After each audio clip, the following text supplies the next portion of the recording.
Ναι, οκ. Χωρίς λόγο.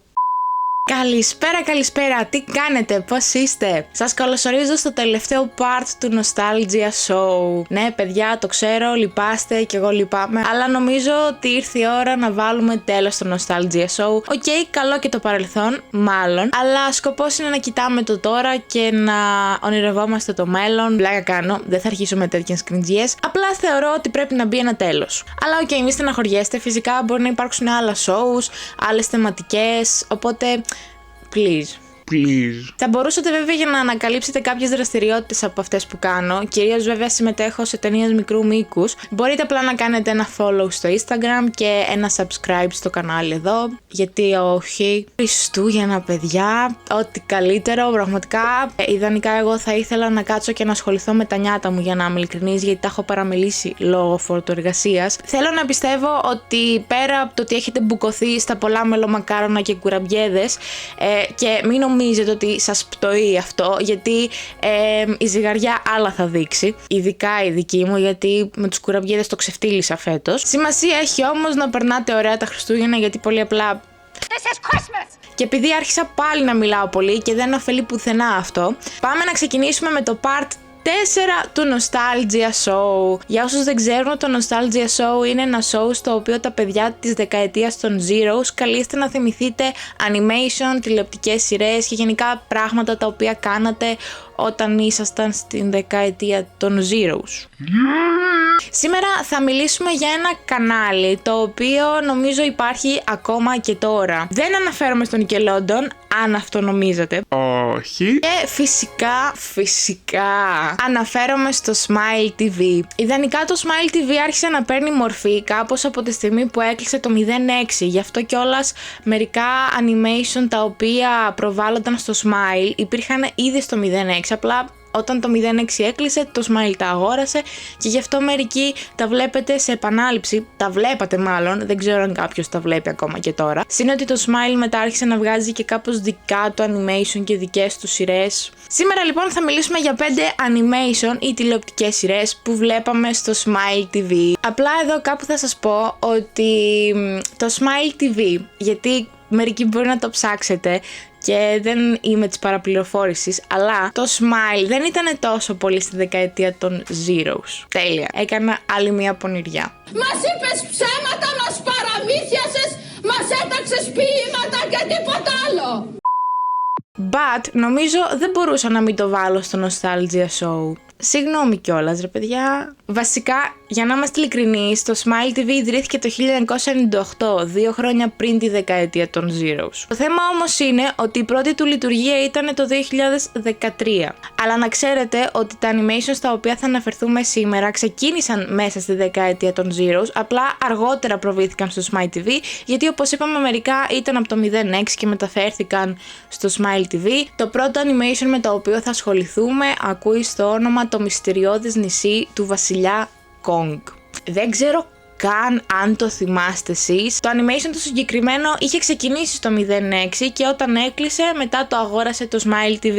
Γι' αυτό κιόλας η πρώτη μεταγλώτηση έγινε το 2000. Μπαμπάλαιο animation. Το animation αυτό αναφέρεται σε έναν Kong, πίθηκο, ό,τι είναι τέλος πάντων αυτό το γιγάντιο πυθίκι.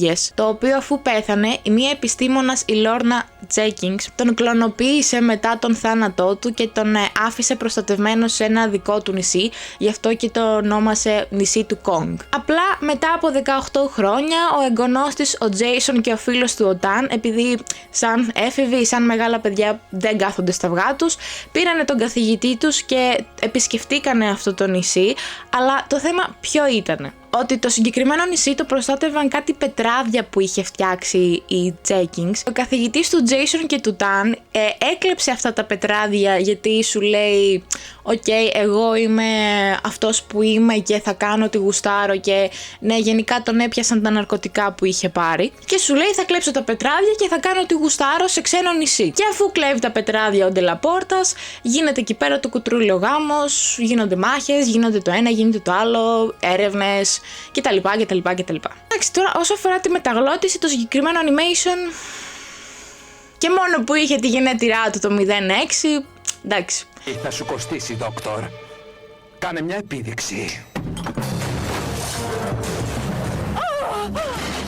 Λοιπόν, Δόκτωρ Τζέκινς. Ακόμα δεν ξέρω για ποιο πράγμα μιλάς. Μη με παίρνεις για ηλίθιο.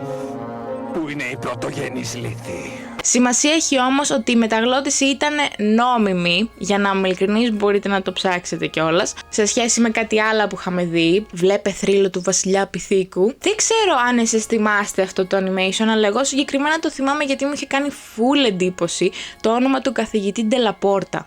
Και μάλιστα μικρή τον κορόιδευα, ήμουν κάπως ο Πόρτας, ο κύριος Πόρτας. Και προχωρώντας στο επόμενο animation το οποίο θα αναφερθούμε σήμερα, ακούει στο όνομα Μαρσουπιλαμί. Παιδιά, το Μαρσουπιλαμί είναι legit το Μαρσουπιλαμί. Το Μαρσουπιλαμί ξεκίνησε από κόμιξ. Δεν ήταν κάποια σειρά στο 06, απλά όπως πολλά κόμιξ έχουν γίνει animation ή αλλιώς κάποια μάγκα στην Ασία έχουν γίνει και αυτά άνιμε.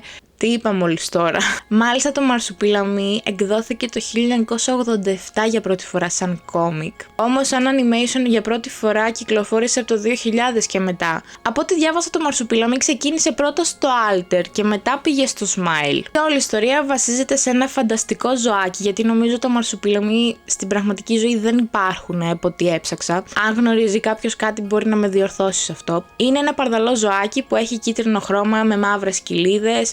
Και το χαρακτηριστικό σε αυτό το ζωάκι είναι η τεράστια ουρά του. Και όταν εννοούμε τεράστια δεν εννοούμε σε πάχος, αλλά σε μήκος. Συνήθως το Μαρσουπιλαμί τα αρσενικά κυρίως το χρησιμοποιούσαν περισσότερο για όπλο. Τώρα όσο αφορά την ιστορία του animation, είναι το Μαρσουπιλαμί και η οικογένειά του και το κυνηγάει ένας έτσι κακομούτσουνος σκοπευτής ήταν αυτός.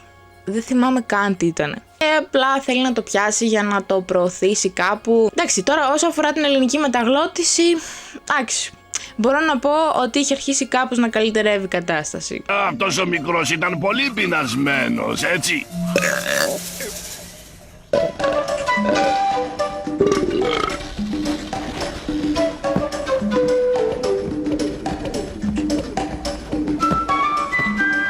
Και θα προχωρήσουμε στο τρίτο animation το οποίο θα μιλήσουμε για σήμερα, στο οποίο ακούει το όνομα Σαμπρίνα. Παιδιά, η Σαμπρίνα, το κορίτσι μας, το γλυκό μας, το ξανθούλι, δεν ξέρω για σας, αλλά παιδιά, εγώ υπήρχε μία περίοδος που είχα full αιμονή με τη Σαμπρίνα, δεν ξέρω καν γιατί. Η Σαμπρίνα ξεκίνησε ως σειρά κινουμένων σχεδίων το 1999 και στην Ελλάδα η πρώτη μεταγλώτηση έγινε το 2000. Νωρίς το 2000. Γενικά η Σαμπρίνα είχε προβληθεί στην Ελλάδα σε άλλα κανάλια πρώτα και μετά προχώρησε στο Smile, όταν πλέον τα παιδιά ας πούμε την είχαν βαρεθεί. Η ιστορία μιλάει για ένα 12χρονο κορίτσι το οποίο είναι μισή μάγισσα, δηλαδή μισός άνθρωπος, μισή μάγισσα. Γι' αυτό και στην ταινία Friends Forever έχει το μισό αστέρι στην παλάμη της και όχι ολόκληρο. Γιατί υποτίθεται όταν έχεις ολόκληρο αστέρι είσαι ολοκληρωμένη μάγισσα, με οποιοδήποτε τρόπο θεωρείται ολοκληρωμένος κάποιος. Η Σαμπρίνα υπήρξε και ως τηλεοπτική σειρά κινουμένων σχεδίων, αλλά και μετά το 2000 και το 2003 έβγαλε 2 ταινίες. Το 2000 συγκεκριμένα έβγαλε το Sabrina Friends Forever. Δεύτερη ταινία που βγήκε το 2003 ονομάζεται Sabrina's Secret Life. Και που λέτε η Σαμπρίνα, το 12χρονο αυτό κορίτσι, ζει με τις θείες της, τη Χίλντα και τη Ζέλντα που είναι και αυτές μάγισσες, και το γατάκι της, αυτό το απίστευτο γατί, παιδιά, που ονομάζεται Σάλεμ. Και όσο αφορά την ιστορία της σειράς, δείχνει σε κάθε επεισόδιο διάφορες περιπέτειες της Σαμπρίνας που προσπαθεί να χρησιμοποιήσει τα μάγια της για να σώσει κάποιες καταστάσεις που γίνονται στη ζωή της. Δεν ξέρω εσείς τι κάνατε όταν ήσασταν 12 χρονών, αλλά εγώ συγκεκριμένα έκλαιγα επειδή δεν μπορούσα να μάθω την ιστορία της έκτης δημοτικού. Άξι, η Σαμπρίνα σίγουρα νομίζω περνούσε καλύτερα από εμένα. Σάλεμ, λες ψέματα. Δεν μπορούσα να το κάνω, φοβήθηκα, πανικοβλήθηκα, το βάλα στα πόδια. Και τις ράγισες στην καρδιά. Κοίτα, το μετανιώνω εδώ και 400 χρόνια. Και πάμε στην τέταρτη τηλεοπτική σειρά που θα μιλήσουμε για σήμερα και δεν είναι animation. Αναφέρομαι στην τηλεοπτική σειρά Power Rangers Jungle Fury. Γενικά, Power Rangers τηλεοπτικές σειρές υπήρξαν πάρα πολλές. Η κάθε σειρά είχε διαφορετικούς ηθοποιούς και διαφορετικό story, αλλά οι main characters έμεναν οι ίδιοι και γενικά η φιλοσοφία της σειράς, δηλαδή ότι είναι κάποιοι άνθρωποι οι οποίοι έχουν ένα ζωάκι σε κάποια άλλη μορφή. Ήταν κάτι σαν μικρά αντικείμενα που έπαιρναν μορφή κάποιου ζώου και ανάλογα με τι δυνάμεις είχε αυτό το ζώο περνούσαν στον Ranger και γινόταν εκεί πέρα η μάχη. Τώρα, όσο αφορά το Jungle Fury, προβλήθηκε το 2013 στο Smile, αλλά η σειρά αυτή βγήκε το 2008. Η συγκεκριμένη τηλεοπτική σειρά Power Rangers ήταν κάπως πιο διαμορφωμένη από τις άλλες. Θέλω να πω ότι είχε συγκεκριμένα τον κόκκινο, την κοπέλα την κίτρινη και τον μπλε. Αλλά μετά κάπως αλλάξανε και τους υπόλοιπους πολεμιστές. Γιατί αν σκεφτείτε βάλανε τον Μοβ που το ζωάκι του ήταν ο Λύκος, μετά βάλανε έναν άσπρο πορτοκαλό τέτοιο που είχε ο ζωάκι το ρινόκερο. Εντάξει, δεν ήταν η αγαπημένη τηλεοπτική σειρά Power Rangers. Πιστεύω ότι υπήρχαν καλύτερες. Εντάξει, τώρα όσο αφορά τη μεταγλώτηση, καλύτερα να μην μιλήσω. Δεν ξέρω τι έχει πάει λάθος σε αυτόν τον κόσμο. Ίσως η ύπαρξή μου. Τι φταίει η ύπαρξή σου, ξέρω εγώ, για τη μεταγλώτηση των υπόλοιπων. Ξέρω ρε μπρο, πραγματικά δεν ξέρω.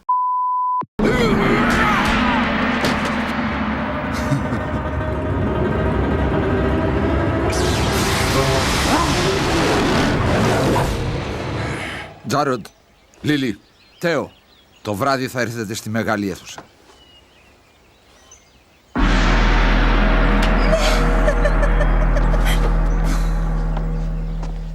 Πού είναι η πετσέτα μου? Μικρέ, φέρε μου μια πετσέτα. Κουνήσου. Είναι διαταγή από έναν παλιό τρομοθετή. Να μια πετσέτα. Και πάμε και στην πέμπτη και τελευταία σειρά animation που θα μιλήσουμε για το part 4 του Nostalgia Show. Sorry παιδιά, αλλά δεν μπορούσε να μην αναφερθεί η σειρά Angel's Friends. Το Angel's Friends ξεκίνησε και αυτό από κόμικ και μάλιστα είναι ιταλικής προέλευσης από την Σιμώνα Φέρι το 2007 και μετά το 2009... Σπίτια σας όλοι τώρα, έλα! Και που λέτε τον Οκτώβριο του 2009 ξεκίνησε η animation σειρά βασισμένο στο κόμικ το Angel's Friends. Με 52 επεισόδια η πρώτη σεζόν και άλλα 52 η δεύτερη σεζόν που βγήκε το 2011. Και μάλιστα το 2011 βγήκε και μια ταινία Angel's Friends που στα Ιταλικά λέγεται Trasogno de Realtà. Δεν είμαι πολύ του Ιταλικού. Η σειρά αυτή επομένως είναι γεννημένη μέσα στη δεκαετία των Zeros, απλά το Smile... Αυτή είναι η γάτα μου. Αυτή είναι η γάτα μου. Και μετά τον απρόσκλητο επισκέπτη μπορούμε να συνεχίσουμε για το Angel's Friends. Παρόλο λοιπόν που το Angel's Friends είναι σειρά των Zeros, επειδή το Smile ξεκίνησε να λειτουργεί το 2013, προβλήθηκε από το 2013 και μετά. Έτσι, για να μην λέτε. Έχει θολώσει να με το μυαλό σας από τους κουραμπιέδες και τα μελομακάρονα. Και εγώ τι κάνω εδώ πέρα ρε φίλε, νομίζετε ότι δεν τρώω? Έλεος δηλαδή. Πάμε λίγο να αφοσιωθούμε στο Angel's Friends παρακαλώ. Η σειρά, η συγκεκριμένη αυτή, μιλάει για δύο ομάδες. Μία ομάδα αγγέλων και μία ομάδα διαβόλων. Παιδιά, δεν μπορώ με τη γάτα μου. Με συγχωρείτε. Είναι πολύ δύσκολο να είσαι μάνα. Και που λέτε είναι η ομάδα αγγέλων και η ομάδα με τους διαβόλους, οι οποίοι πάνε σε κάποιο σχολείο για να γίνουν αντίστοιχα καλοί, οι άγγελοι να γίνουν καλοί άγγελοι, εκπαιδεύονται δηλαδή στο να γίνουν άγγελοι, και οι διάβολοι εκπαιδεύονται στο να γίνουν καλοί διάβολοι. Ό,τι λογική βγάζει αυτό. Όπως και να έχει, η ιστορία αναφέρεται σε αυτές τις δύο ομάδες που έχουν κατέβει από τον ουρανό και εκπαιδεύονται γι' αυτό ακριβώς το λόγο. Μέσα λοιπόν σε όλη αυτή την εκπαιδευτική τους ζωή γίνονται και κάποια γεγονότα ανάμεσα στους ανθρώπους και γι' αυτό μερικές φορές και οι διάβολοι αλλά και οι άγγελοι παίρνουν τη μορφή ανθρώπων, οι άγγελοι για να τους σώσουν και οι διάβολοι απλά για να κάνουν τη δική τους δουλειά. Μάλιστα η σειρά είχε κάνει πάταγο ακριβώς επειδή είχε αναπτυχθεί ένας έρωτας ανάμεσα στην Ραφ που ήταν το κορίτσι άγγελος και τον Σούλφους, το αγόρι διάβολος. Οπα. Δεν μπορείτε να πείτε, ήταν ενδιαφέρον. Μάλιστα μερικοί το θεωρούσαν και κάπως βλάσφημο, όχι τα παιδάκια, μερικοί γονείς, γιατί σου λέει ότι δεν μπορεί ας πούμε ένας διάβολος να ερωτευτεί έναν άγγελο ή και το ανάποδο και να κάνουν σχέση γιατί πολύ απλά you know what it is. Τι βίτσια είναι αυτά ρε φίλε. Τώρα όσο αφορά την ελληνική μεταγλώτηση, πλέον νομίζω ότι δεν έχω να σχολιάζω. Αυτά ήταν λοιπόν όσα είχαμε να πούμε για το Smile TV, το οποίο Εντάξει, ιδανικά δεν μπορώ να πω ότι είμαι και τόσο φαν, ούτε ήμουνα ποτέ, πιο πολύ ήμουνα Nickelodeon girl. Ευχαριστώ όπως και να έχει που στηρίξατε το Nostalgia Show και τώρα τι να σας πω, εάν δεν κάτσετε να δείτε έστω και ένα πράγμα από αυτά που έχουμε πει όλο αυτόν τον καιρό, μάλλον απέτυχα. Είμαστε αισιόδοξοι. Με το νέο έτος θέλω να πιστεύω ότι θα υπάρξουν άλλες θεματικές και άλλα βίντεο. Όπως και να έχει, εσείς μπορείτε να κάνετε ένα follow στο Instagram για να παρακολουθείτε διάφορες δραστηριότητες ταινιών μικρών μήκους που συμμετέχω. Και τώρα τι να σας πω. Άμα θέλει το 2026 να φέρει κανένα Όσκαρ, ας φέρει. Όσκαρ για ποιο πράγμα δεν ξέρω καν, αλλά οκ, εγώ μια ταινία έχω κάνει. Όλοι και όλοι. Και θα ξανακάνω. Τώρα εντάξει, δεν θα αρχίσω τις κριντζιές τύπου Καλά Χριστούγεννα, να περάσετε τέλεια. Να περιμένετε δώρα από τον Άι Βασίλη. Να περάσετε τέλεια με τους φίλους σας και τους γονείς σας. Να μοιράζετε αγάπη, γιατί η αγάπη είναι το ένα τ' άλλο. Κομμένα αυτά ρε. Όχι εντάξει, εγώ ιδανικά απλά θα σας πω να περάσετε όμορφα τις γιορτές, ο καθένας όπως πιστεύει ότι περνάει όμορφα με τον εαυτό του και με τους φίλους του. Δεν είναι ότι δεν έχει νόημα να αρχίσω να μοιράζω ευχές, αλλά στο τέλος πάντα σκατά τα κάνουμε, οπότε καλύτερα να μην μιλάω και απλά να πράττω. Οπότε απλά θα σας πω να περάσετε όμορφα. Μιας και είναι και το τελευταίο επεισόδιο του Nostalgia Show, μπορείτε να κάνετε κάποιο like. Όπως και να έχει, σας ευχαριστώ πάρα πολύ. Feliz Navidad λοιπόν και muchas gracias amores. Besitos.